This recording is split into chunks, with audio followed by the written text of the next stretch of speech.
Jadi untuk proyek ini memang tidak hanya kita konsen pada saat pembangunan di tepi pelebaran ya. Jadi salah satu utama itu justru di jalur yang sudah aktif ini kita benar-benar memastikan bahwa kondisi jalan lubang ini memang kita sudah nggak ada ya. Artinya kita pasti membentuk tim khusus yang memang akan berputar terus ya. Artinya akan melakukan monitor terus kondisi jalan lubang di mana, kita akan melakukan perbaikan terus seperti itu, Pak. Selalu ada perbaikan ya. Betul. Bagaimana dengan area proyek saat ini yang mungkin kenyamanan pengguna jalan terganggu, misalnya ada ditutup pagar atau MCB, mungkin Bapak bisa jelaskan? Ya, jadi untuk pagar MCB ini memang digunakan memang sebagai pemisah ya antara lajur yang aktif dengan area lokasi pekerja supaya steril gitu ya, tidak bercampur dengan pengguna jalan. Artinya pagar ini juga digunakan juga untuk melindungi pengguna jalan pada saat melintas itu terkait dengan pandangan ya. Tentunya kalau ada aktivitas tanpa ada pagar pembatas ini memang dapat memecah konsentrasi pengguna jalan saat melintas. Begitu juga pada saat pelaksanaan. Jadi pada saat pelaksanaan ini Pak Adi, kalau alat-alatnya ini kemudian material-material yang akan menyebabkan tumpah ke jalur, ini juga akan membahayakan gitu. Oke, saya ke Pak Wir. Biasanya kalau ada proyek seperti ini, apakah pihak Bapak menemukan ada sesuatu hal, kecelakaan atau yang lain sebagainya, atau kendala yang dihadapi oleh para pengguna jalan? Baik, intinya kalau kendala seperti tadi sampaikan Pak Hadi ya, tantangan kami memang untuk bagaimana untuk keselamatan, keamanan, sampai kelancaran di tempat lokasi itu, ya alhamdulillah sampai sekarang belum ada kendala-kendala yang berarti ya. Namun demikian seperti tadi disampaikan dari awal bahwasanya bila mana toh sampai terjadi, kami siap akan menangani dengan CB-CB atau cara bertindak yang kami sampaikan tadi ya. Dari mulai kontraflow, dari mulai lebih cepat penanganan, kita akan bikin strong point di sana, lebih dekat dengan lokasi-lokasi proyek. Karena bid kami yang semula dari 5 bid kami buat, untuk yang terkhusus ada pekerjaan Pak Slamet, Pak Adi, juga Pak Tri, itu sana ada 1 bid khusus yang udah di sana. Jadi memang ada 1 kijang khusus untuk standby untuk lintasan antara Serang Barat sampai dengan Cilegon Timur. Ya, jadi insya Allah lah lebih cepat untuk penanganannya ketika ada sesuatu kejadian di sekitaran lokasi proyek itu. Oke, saya ke Pak Slamet kembali. Pak, mungkin ada nggak sih keluhan dari masyarakat dengan adanya proyek ini, khususnya pengguna jalan? Saya merasa terganggu atau bagaimana? Baik, sejauh ini sih yang saya dengar memang variasi ya Mbak. Tapi sejauh ini semangat yang didapat adalah lebih ke manfaat yang mungkin nantinya mereka akan dapatkan. Sehingga komen-komennya memang mungkin proyeknya cepat selesai dan lain sebagainya. Nah, itu juga menjadi salah satu semangat yang menjadi pemicu kita untuk segera menyelesaikan proyek ini gitu Mbak. Nah, kami tentunya dengan semangat yang sama juga akan terus mencari improvisasi sehingga proyek ini bisa segera selesai, namun dengan proses yang baik gitu Mbak. Oke, saya kembali lagi ke Pak Wir yang memang mengelola lalu lintas begitu ya. Lagi-lagi ke Pak Wir. Dengan penambahan lajur ketiga ini, apakah betul menurut Bapak ini akan memberikan kenyamanan nantinya bagi pengguna jalan tol, khususnya tol Tangerang Merak ini? Baik, terima kasih. Kami sampaikan juga di sini. Memang kalau kita lihat jumlah lajur dari yang punya MMS, AIS dan Astra ini ya Pak ya, dari Cikupa sampai dengan Merak, itu kalau kita lihat dari Cikupa sini sampai dengan Belaraja sudah bagus itu 4 lajur. Dari Belaraja Barat sampai dengan sekarang yang terbaru Serang Timur kalau yang sana, ya kilometer 72, itu udah 3 lajur, bagus juga. Nah, dari 3 lajur itu menyempit jadi 2 lajur lagi. Kenapa itu Pak? Karena belum ada pekerjaan, belum dilebarkan. Okay. Sedangkan melebarkannya lagi itu di Serang Barat. Jadi di sana ada sedikit ya bottleneck kalau kita boleh bicara bottleneck, dari 3 ke 2 kembali ke 3, yaitu di jalur di Serang Timur sampai dengan Cilegon Barat. Cilegon Barat betul ya? Serang Barat. Ya, Serang Barat sampai dengan Cilegon Timur itu 3 lajur lagi. Cilegon Timur sampai Merak kembali 2 lajur lagi. Nah, itu mungkin kendala-kendala atau memang yang perlu kami antisipasi dan seterusnya. Memang ada bottleneck di sana. Mudah-mudahan sih untuk ke depan long weekend, tahun baru atau Nataru, bahkan Lebaran sudah selesai semua. Namun demikian perlu antisipasi bagi pengguna jalan tentunya ya, karena ada penyempitan, pelebaran lagi, penyempitan lagi. Seperti itu sih Mbak Lili. Bagaimana Pak dengan banyaknya bis yang menaikkan dan menurunkan penumpang di area proyek? Apa antisipasinya Pak? Baik, itu yang kami tetap antisipasi. Apalagi sekarang proyek kalau tidak salah bau jalan masih ada ya? Masih ada. Kalau sebelumnya bau jalan kan tidak ada. Kalau sekarang bau jalan masih ada. Itu lebih pada ke strong point atau kami akan pantau standby di tempat-tempat atau lokasi-lokasi yang sering digunakan untuk naik turun penumpang. Nah itu pun kami himbau benar masyarakat.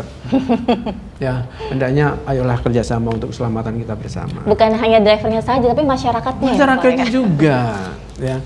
Karena berbahaya sekali, ya naik turun penumpang di jalan. Apalagi kalau Mbak Lili bisa saksikan kalau pagi hari lihat sampai naik pagar. Ya, betul. Kita udah mengantisipasi teman-teman dari BWJT.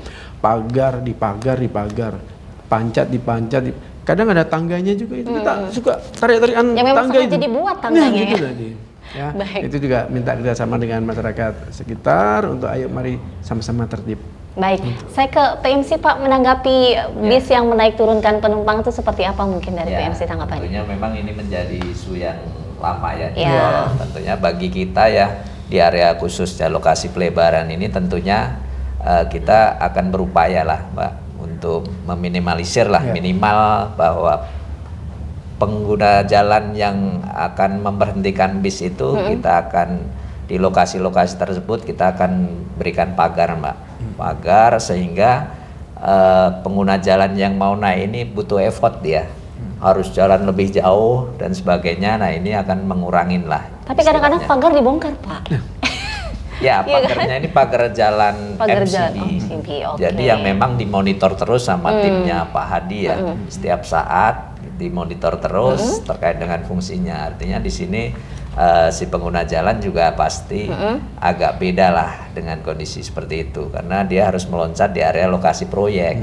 Notabene di situ aktivitasnya juga ada dan itu menjadi catatan kita juga karena di area proyek kita itu cukup steril untuk orang-orang luar. Jadi itu juga cukup membahayakan bagi satu proyek ya. Itu juga akan menimbulkan hajat khusus lah gitu. Baik, Pak Hadi. Pak, saya mau pertanyakan terkait sistem K3 yang dilakukan di proyek ini seperti apa Pak? Jadi kita kan dalam visi misi perusahaan kita PT Aksen Indonesia, jadi safety dan quality itu bagian jadi visi misi utama di perusahaan. Jadi di kita secara program mandatory safety atau K3 itu ada beberapa hal yang kita implementasikan terkait TPM, induction, habis itu TAFOS, SMTM dan beberapa program lainnya kita jalankan. Dan di sisi lain kita juga dari sisi MMS ataupun AIS juga ada beberapa program mandatory yang kita jalankan juga sehingga secara proyek itu mengimplementasikan semua program-program K3 yang dimandatorikan baik dari sisi owner ataupun dari sisi perusahaan sendiri. Oke, K3 itu penting begitu ya? Penting sekali. Baik, saya ke Pak Selamat kembali. Pak, mungkinkah nanti akan ada lagi penambahan lajur-lajur yang lain, lajur ketiga? Jadi bukan hanya Serang Barat atau Cilegon Timur aja, mengingatkan sebelumnya juga Cikande gitu ya, seperti apa Pak? Jadi memang program pelebaran ini Mbak sudah terjadwalkan sesuai nanti kebutuhan lalu lintasnya, tingkat kepadatan lalu lintasnya. Nah itu sampai nanti Cilegon Timur, Cilegon Barat itu nanti juga akan dilakukan pelebarannya. Termasuk tadi yang Pak Wir sampaikan ada penyempitan di Serang Timur sampai dengan Serang Barat itu juga akan kita lakukan pelebaran. Tentunya dengan pertumbuhan lalu lintas yang nantinya memang sudah mencapai visi rasionya. Oke, selama ini apakah sudah dilakukan sosialisasi terhadap para pengguna jalan tol khusus terkait proyek ini? Sosialisasinya seperti apa selama ini? Baik, jadi kami tim proyek bersama tim humas dari perusahaan koordinasi terkait dengan publikasi proyek ini. Nah, kami informasi melalui media sosial yang ada di kami di Instagram, kemudian di x.com, kemudian melalui channel YouTube, kemudian di website juga, kemudian secara langsung di lapangan juga ada di VMS. Itu juga kita pasang informasi-informasi terkait project. Nah juga bekerja sama dengan para media, baik media online ataupun media offline. Dan sudah terlihat respon dari masyarakat khususnya pengguna jalan tol ini dengan adanya proyek ini? Ya, memang karena saat ini kan progresnya juga belum terlalu masif ya Mbak, karena memang masih persiapan. Tapi mudah-mudahan nanti responnya bisa positif semua ya Mbak, sesuai dengan tujuan kita melakukan pelebaran ini juga untuk kebaikan bersama, untuk kenyamanan bersama, untuk keselamatan bersama gitu Mbak. Oke, baik. Mungkin di akhir acara, di ujung acara, karena kita sudah berada di ujung acara ya podcastnya, saya ingin minta tips dari bapak-bapak sekalian. Adakah tips atau imbauan mungkin barangkali untuk pengguna jalan, bagaimana cara agar pengguna jalan ini aman dalam berkendara, khususnya melewati proyek begitu? Saya dari mana dulu ya? Dari Pak Tri dulu barangkali, silakan. Terima kasih. Jadi bagi pengguna jalan yang melintasin lokasi tol Tangerang Merak, khususnya di lokasi pelebaran Serang Barat sampai dengan Cilegon Timur, tetap waspada, selalu berhati-hati ya, menjaga jarak, kemudian selalu memperhatikan kondisi perambuan, kalau ada hambatan dan sebagainya, selalu waspada, selalu konsentrasi, sehingga pekerjaan jalan ini berjalan dengan lancar, begitu juga pengguna jalan dapat selamat sampai tujuan, seperti itu Mbak. Baik, Pak Wir barangkali silakan Pak. Baik, terima kasih. Agak panjang juga nggak Seperti apa-apa. kami tadi sampaikan dari awal, ya, lalu lintas adalah sebagai urat nadi kehidupan kita. Lalu lintas juga sebagai tingkat modernitas kita, juga lalu lintas sebagai cerminan budaya kita dalam berlalu lintas. Untuk itu kami mengajak pada pengguna jalan tentunya, marilah kita jadi pelopor keselamatan. Stop pelanggaran, stop kecelakaan, kemanusiaan, keselamatan untuk kemanusiaan. Jadi kita semua jadi pelopor keselamatan berlalu lintas begitu ya Pak ya. Baik. Pak Hadi dulu sebentar ya Pak, selamat. Silakan Pak. Jadi kalau dari kami buat Bapak Ibu pengendara, karena untuk melintasi di area 77 sampai 87 untuk berhati-hati karena ada penyempitan jalan, dan harapannya mengikuti rambu-rambu lalu lintas dan senantiasa waspada atas kondisi pekerjaan. Baik, terima kasih Pak Hadi. Pak Slamet silakan, apa imbauannya? Baik, mungkin secara generalnya bahwa kondisi traffic di sini itu tidak bisa diprediksi ya Mbak, sehingga mungkin kepada pengguna jalan agar mempersiapkan perjalanan dan mengatur jadwal gitu, sehingga tidak terganggu dengan kemungkinan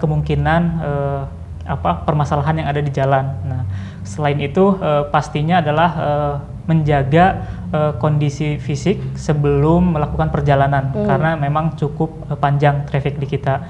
Selain fisik diri pengemudi juga harus memastikan kendaraannya aman. Nah, baru kita melaksanakan perjalanan. Nah, khusus tadi di area project mungkin pastinya adalah mematuhi perambuan, tapi mungkin apa sih konkretnya gitu. Salah satunya minimal adalah menjaga kecepatan, karena di area project ini kita sudah mengatur kecepatan juga, tidak terlalu tinggi, jadi ada batas kecepatan. Nah, itu secara transisi sudah diatur. Nah, itu harap pengguna jalan bisa memantau perambuan yang ada, seperti itu sih Mbak. Mungkin satu lagi Pak, harapan besar dengan adanya proyek ini seperti apa? Baik, harapannya adalah kondisi perekonomian yang ada di Banten ini meningkat. Kemudian proyek ini untuk perusahaan kami juga bisa memberikan kepuasan yang lebih kepada pengguna jalan kami gitu Mbak. Oke, artinya memang bukan hanya jalannya saja yang dilebarkan lajurnya, tapi juga memberikan dampak ekonomi atau dampak yang baik untuk masyarakat sekitarnya. Bukan hanya pengguna jalan ya, tapi masyarakat di sekitarnya. Betul. Baik, terima kasih Bapak-Bapak sudah meluangkan waktunya hadir di podcast ASMI. Mudah-mudahan ini memberikan informasi yang menarik untuk para penonton di rumah atau juga di mana saja berada.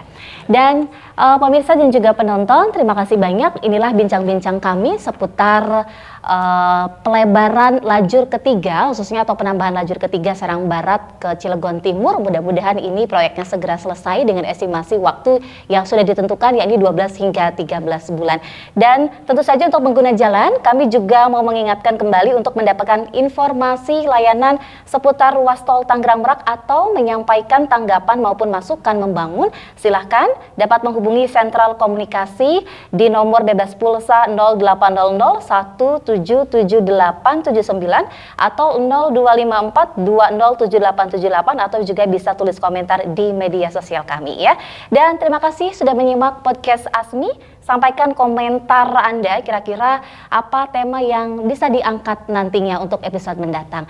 Saya Lilik Hulwatunimba, mohon pamit, sampai jumpa. Wassalamualaikum warahmatullahi wabarakatuh.